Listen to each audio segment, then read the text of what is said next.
छोट परिवार सुखी परिवार कथार अच्छी पेट पोष नाही दोष छोट मोट दुकान टीए करी घरर गुजराण मेटाती संतोष दीर्घ 5 वर्षर दुकान से जहा रोजगार हुए तेल लुणर संसार सुरुखुरे भरण पोषण कर आसुले हेले सही पारे दुर्बृत्त से दिन थिला मंगलवार 11 मार्च 2025 तारीख सबुदिन परी से दिन दुकान 9:30 बंद कर घर को फेरी संतोष हेले चोर मान दृष्टि वर्ती नाला संतोष को दुकान ठीक से ही दिन विलंबित राति दुकान भांगी 15,000 टंका रेजा 4,000 टंका एवं साबुन तेल बिस्कुट चॉकलेट एमती अनेक किसी जिनिस चोरी कर नहीं जाइए दुर्बृत्त बुधवार सकाळु दुकान को आसी खोलिबा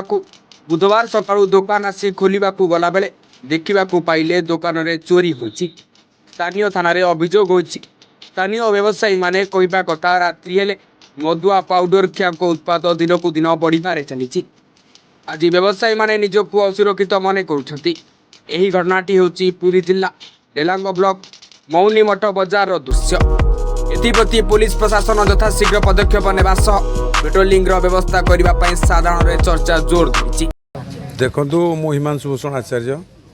जेनापुर पंचायत रे मोहन मठ छक साधारण लोक दुकान बजार कर गुजराण मेटाऊँ किंतु एठी वीरपुरस्तुपुर गेट पाखु अप टू पोसल पर्यंत एठी रास्ता साइड रे किसी असामाजिक युवक निशा द्रव्य खाई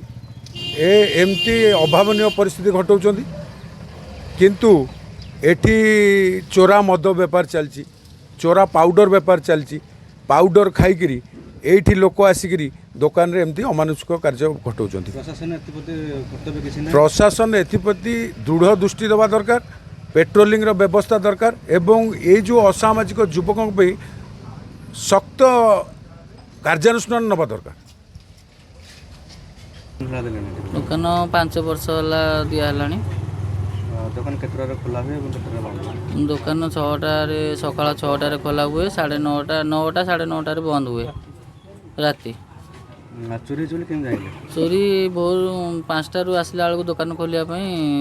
कबाट तड़ा होता केतरा अंगन चोरी बस रे तिला मनी बस रे 15,000 थिला आउ 4,000 खंडे रेजा पैसा थिला टोटल 20,000 पाखापाखि हाँ 20,000 जिनस कौन जाइए जिनस आउ साबुन सिगरेट आउ चॉकलेट डब्बा 2टा थाना एफआईआर दिया हाँ थाना एफआईआर दिया कौन कहले प्रशासन को अनुरोध कराई सी जहाँ करेंगे।